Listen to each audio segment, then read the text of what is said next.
দুনিয়াতে বসবাস করো তুমি মুসাফিরের ন্যায়, দুনিয়াতে থাকো তুমি পথিকের ন্যায়। 70 বছর 80 বছর বাঁচাটা মাত্র একটা দুঃস্বপ্নের মতো বা এক সেকেন্ড। মুমিনের জন্য দুনিয়া জেলখানা, কাফেরের জন্য হলো দুনিয়া জান্নাত। দুনিয়ার কষ্ট জান্নাতের অংশ, দুনিয়ার অবৈধ সুখ জাহান নামের দুঃখ। মুসলমানদের জন্য গরিবী হালত হলো হাদিয়া স্বরূপ। আসসালামু আলাইকুম ওয়া রাহমাতুল্লাহি ওয়া বারাকাতুহু। আল্লাহ তাআলার পেয়ারা হাবিব হযরত মুহাম্মদ মুস্তাফা সাল্লাল্লাহু তাআলা আলাইহি ওয়াসাল্লাম বলেছেন, হুব্বুদ দুনিয়া রাসু কুল্লু খাতিয়া। দুনিয়ার ভালোবাসা সমস্ত গুনাহের মূল। কারণ কবরে যখন লাশ নামানো হবে তখন কবর থেকে একটি আওয়াজ করবে, হে মৃত ব্যক্তি, বলো তো তুমি আমার ঘরে প্রবেশ করেছ, দুনিয়া কি তোমাকে ছেড়ে দিয়েছে নাকি তুমি দুনিয়াকে ছেড়ে দিয়েছ? তখন ওই বান্দা যদি সৎ আমল করে সে বলবে আমি দুনিয়াকে ছেড়ে দিয়েছি। আর তার ঈমান যদি না থাকে, আমল যদি শূন্য হয়, তো সেই দিন সে কোনো জবাব দিতে পারবে না। কবরে 3টি প্রশ্ন দেওয়া থাকবে, এই 3টার উত্তরে সে বলবে লা আদরি, আমি জানি না, আমি জানি না। এজন্য আমার প্রিয় নবী দো জাহানের বাদশা নবী বলেন, কুন ফিদ দুনিয়া কাআন্নাকা গরীব আও আবিরু সাবিল।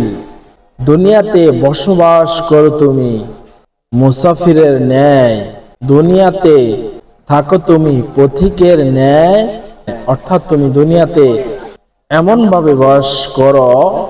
এ বর্ণনার ব্যাখ্যা বলা গিয়েছে, দুনিয়া একটা সাঁকোর মতো, যেই সাঁকো দিয়ে যাওয়ার পরে আর সাঁকোর কথা মনে থাকে না, ঠিক তেমনি ভাবে দুনিয়া একটি কাল। 70 বছর 80 বছর বাঁচাটা মাত্র একটা দুঃস্বপ্নের মতো, বা এক সেকেন্ড বা এক বিকাল বা এক ঘন্টা, অনেকক্ষণ নয়, অল্প কিছু সময় আমি দুনিয়াতে অবস্থান করেছি, এটা আমার মনে হবে। এজন্য আমার নবীজি বলেছেন, মুমিনের জন্য দুনিয়া জেলখানা, কাফেরের জন্য হলো দুনিয়া জান্নাত। হাদিস শরীফের মূল কথা এবং মূল আলোচনা হলো দুনিয়ার কষ্ট জান্নাতের অংশ, দুনিয়ার অবৈধ সুখ জাহান নামের দুঃখ। তো বোঝা যাচ্ছে দুনিয়াতে আপনি যদি সৎ পথে চলেন তাহলে আপনি বিভিন্ন জায়গায় বাধার সম্মুখীন হবেন।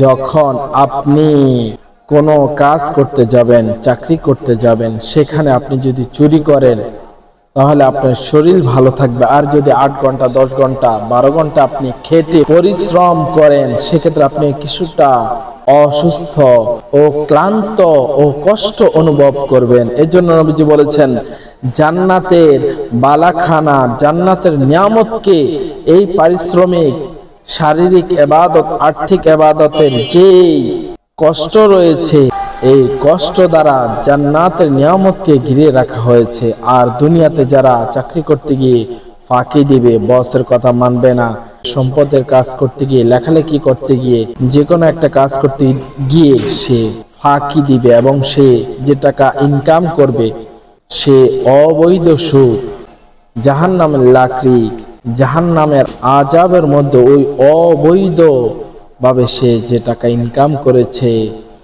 ওই সুখ, ওই কামনা বাসনা দ্বারা জাহান্নামের বিভিন্ন আযাবকে ঘিরে রাখবে, যার ফলে সে জাহান্নামী হয়ে যাবে। এজন্য নবীজি বলেছেন, মুসলমানদের জন্য গরিবী হালত হলো হাদিয়া স্বরূপ। যারা গরিবী অবস্থায় জীবনযাপন পেয়েছে তাদের জন্য বা মুমিনের জন্য, মুসলমানদের জন্য উপহার স্বরূপ, হাদিয়া স্বরূপ বা সারপ্রাইজ। কারণ সে কষ্টের মধ্যে সে ভালোভাবে দুনিয়ার এই 60-70 বছর সে যদি ভালোভাবে ভালো কাজ করে, নেক কাজ করে, ইমানের পাশাপাশি নামাজ, রোজা, হজ, যাকাত করে সে যদি দুনিয়া থেকে ইমানের সহিত ইন্তেকাল করতে পারে, তবে অবশ্যই সে জান্নাতের মধ্যে প্রবেশ করবে। দর্শক শ্রোতা, আপনাদের উৎসাহে আমরা এগিয়ে যেতে পারি। পরবর্তী ভিডিও পাওয়ার জন্য অবশ্যই আপনারা সাবস্ক্রাইব করবেন। আশা করি আপনারা সাবস্ক্রাইব করে বেল আইকন প্রেস করতে ভুলবেন না।